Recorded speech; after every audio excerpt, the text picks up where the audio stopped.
మహారాజుగా నా తోడువై నిలిచావు ప్రతి స్థలమునా.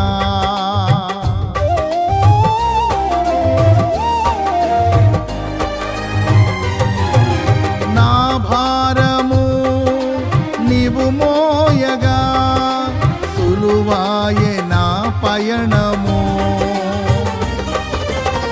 నీ దయచేతనే కలిగిన క్షేమము ఎన్నడు నన్ను వీడదే. నీ దయచేతనే కలిగిన క్షేమము ఎన్నడు నన్ను వీడదే.